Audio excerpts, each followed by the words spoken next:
Hello everyone, and welcome to another instalment of Lit Lessons with GCSE Memes. Today we'll be looking at atmosphere in Dr. Jekyll and Mr. Hyde by Robert Louis Stevenson. So we're not looking today at a character or theme, we're actually looking at something slightly different. The reason I've chosen this for us to look at is because the examiners love to throw this question at you.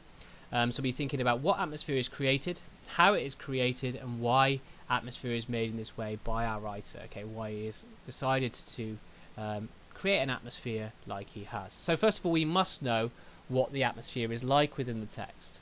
And here are the key words that I would use to describe the atmosphere in Dr. Jekyll and Mr. Hyde. It's an atmosphere that is eerie or creepy.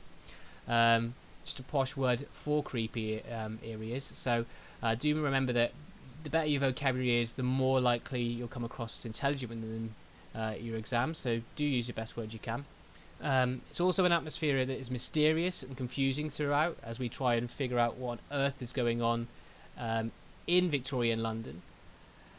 It's also very dangerous, as the image, I hope, kind of suggests. There's this kind of atmosphere of danger throughout the text, as well as being quite Gothic. Now, this is the word that I would use if I wanted to hit some of the higher marks. Now, a Gothic text is one that combines sort of the features of horror and romance, death and gloom. And these were sort of texts that were incredibly popular in Victorian times. The Victorians loved a ghost story. So it is really good for you to mention that this is a kind of Gothic text with very Gothic atmosphere, therefore. If you want to be hitting those higher marks. And I'll be talking a bit more about the Gothic later on. So I have picked three key methods, techniques used by the writer to create this atmosphere in the novella. And the first of those key features that I've noticed is pathetic fallacy. So for those of you who don't know, pathetic fallacy is the use of weather to convey human emotions. And I've selected here chapter 4 from the novella.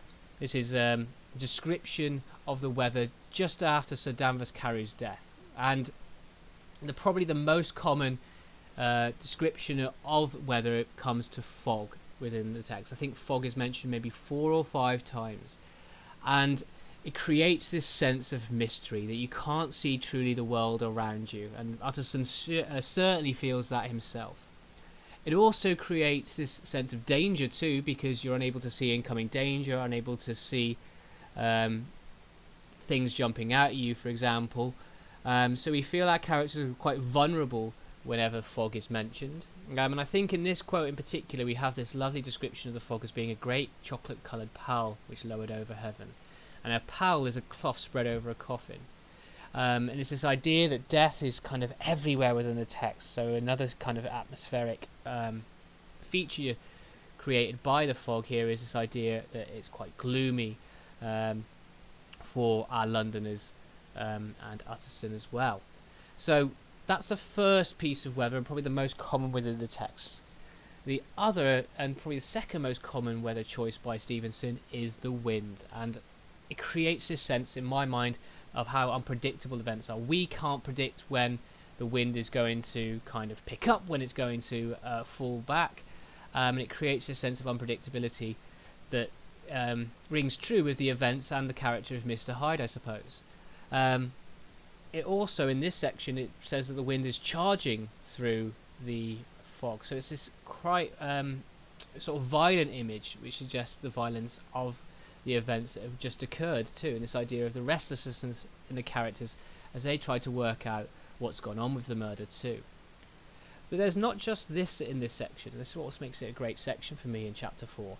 There's also this description of darkness. Now, most of the story actually happens during the evening, so it's quite common for it to be quite dark in the text, but this is actually set at 9 in the morning.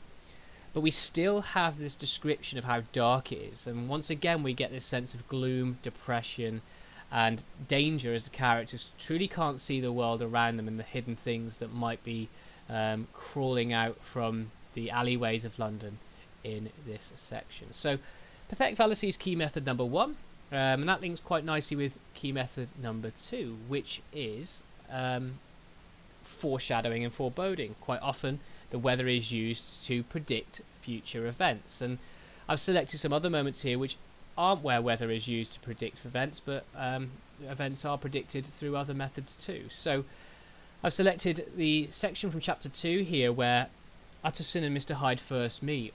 And the word murderous is used to describe Mr. Hyde immediately by Utterson.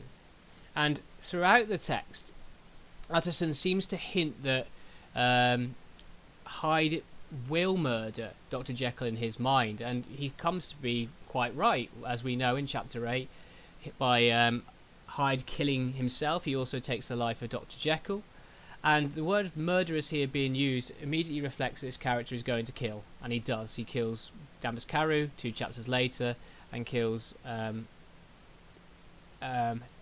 Dr. Jekyll and himself in chapter 8 too. So that's the first lovely word choice there by Stevenson that hints at future events. There's another one in this section as well, and that's the reference to the devil. He says that he has never read more of a Satan signature upon her face than that of Mr. Hyde. So this reference to Mr. Hyde as a devil, which happens quite regularly throughout the text, is a clue that he will commit sins in the future. And once again, we certainly know that is true. I've also selected here, though, chapter 5 for us to quickly have a look at. And chapter 5 is the incident letter. And right at the end of this chapter, Mr. Guest puts 2 documents in front of themselves. One written by Dr. Jekyll, one written by Mr. Hyde, and he notices that the 2 hands are in many points identical. So we have this massive hint that Jekyll and Hyde are the same person because their handwriting is pretty much the same. Utterson's unable to recognise that, and that perhaps grows more tension in us as readers as we see if he can work out what on earth is going on. But we've got a huge hint there that the characters are the same person. So that's key method number 2 for creating atmosphere, foreshadowing or foreboding. And these are both features that link to key method number 3, which is Gothic tropes, features that are unique to the Gothic genre. And pathetic fallacy and foreshadowing are certainly parts of those. And I've chosen chapter 8 here, which has got some foreshadowing, some pathetic fallacy within it, but I want to look at some other features very quickly with you, which are Gothic in nature. And the first one I want to look at with you is the use of the moon, which is another thing that appears maybe 3 or 4 times throughout the text, and this is quite common in Gothic literature. Werewolves were something that came to be written about quite a lot during the Victorian times, and this creates a sense of foreboding once again. We don't have werewolves in Dr. Jekyll and Hyde, of course, but whenever the moon's out in the text, we can get this sense of danger once again, that something terrible is going to happen in the upcoming events. We also get another Gothic feature in the isolated setting. Now, it's strange for me to say that because this is set in Victorian London, but we do have this kind of strangeness created by the fact that it's so quiet quite often in Victorian London at this time, and actually Utterson is so desperate to see someone in this section as he feels so in danger. But there's a strangeness created by the fact that this capital city is so quiet so regularly. And there is again a creepy atmosphere created behind that. And then the final thing I wanted to look at is just this last section here where we have this idea of a crushing anticipation of calamity in that final part of the box I've picked out there. And there's quite often throughout the text this heightened emotion, which is another Gothic feature. Particularly features of terror, shock and confusion that creates them in ourselves as well. And this is another Gothic feature, one that's probably linked a bit more to the romance side of the Gothic that is created within this text. So there's key method number 3, the Gothic features that exist throughout the text. So your job now is to have a bit of a go at this and have a bit of a pause here at one of these questions I've selected for you. Don't forget, because you're looking at the whole novel, you should try and make links to the history, the context behind the novella, and I will include the full text in the description to help you with that.